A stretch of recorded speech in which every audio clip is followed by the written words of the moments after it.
Venezuela में Trump ने हमला किया तो ईरान में भी खामेनेई पर अमेरिकी खतरा बरकरार है। ईरान में जेनजी का प्रोटेस्ट जारी है। पिछले 7 दिनों पर ईरान के लड़के और लड़कियां सड़क पर हैं। खामेनेई की सुप्रीमेसी को चैलेंज कर रहे हैं। खामेनेई से गद्दी छोड़ने की मांग कर रहे हैं। ईरान में जो आंदोलन तेहरान यूनिवर्सिटी से शुरू हुआ था वो बढ़ते बढ़ते ईरान के 70 शहरों तक पहुंच चुका है। शहर शहर हिंसा की तस्वीरें आ रही हैं। आगजनी भी हो रही है। प्रदर्शनकारियों पर फायरिंग की जा रही है। प्रदर्शनकारियों को सामने से गोली मारी जा रही है।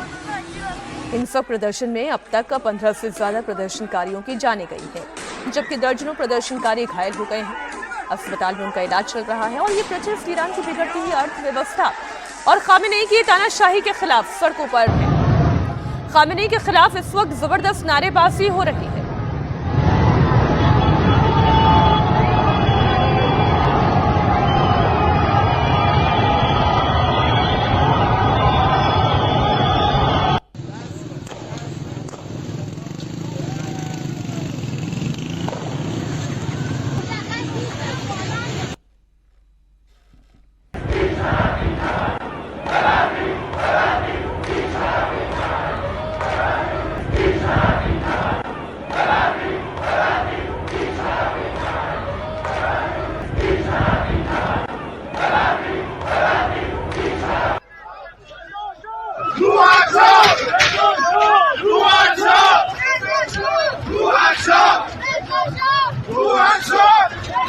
ये जो नारे आप देख रहे हैं वो रेजा शाह पहलवी के समर्थन के नारे देख रहे हैं।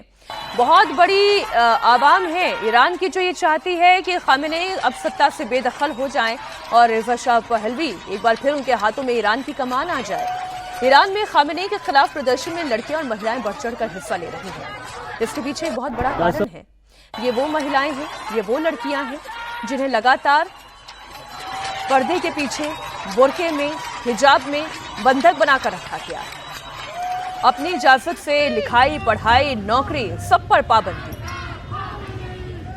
इसी कट्टरपंथी सोच के खिलाफ जब महिलाएं खड़ी होती हैं, जब बुर्का हवा में उछालती हैं, जब हिजाब को हवा में उछालती हैं, तो वो इसी खामेनेई की कट्टरपंथी सुप्रीमेसी को चैलेंज करती हैं। आपको बता दें, लड़कियों पर जितनी पाबंदियां वहां पर हैं, उसकी नाराजगी भी वहां की जेनजी लड़कियों में दिखाई दे रही है। ये 70 शहरों के आक्रोश की तस्वीरें हम आपको दिखा रहे हैं।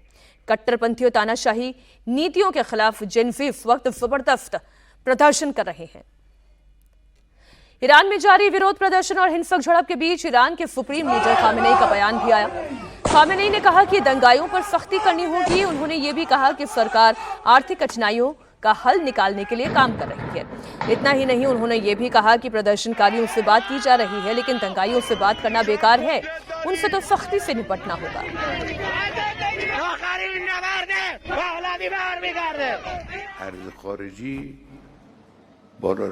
विदेशी मुद्रा दरों में बेकाबू बढ़ोतरी और दरों में स्थिरता की कमी और लगातार उतार चढ़ाव सामान्य नहीं है। इससे विक्रेता और व्यापारी काम नहीं कर पाते। ये दुश्मन द्वारा किया जा रहा है। दुश्मन द्वारा उकसाए गए या किराए पर लिए गए कुछ लोग व्यापारियों और दुकानदारों के पीछे पड़े हैं और इस्लाम, ईरान और इस्लामिक गणराज्य के खिलाफ नारे लगा रहे हैं। यही सबसे ज्यादा मायने रखता है।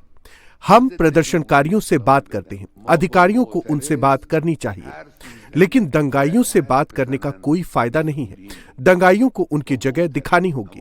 हम दुश्मन के सामने पीछे नहीं हटेंगे। सर्वशक्तिमान ईश्वर पर भरोसा करके और लोगों के समर्थन से हम दुश्मन को घुटनों पर ला देंगे, अल्लाह की मर्जी से।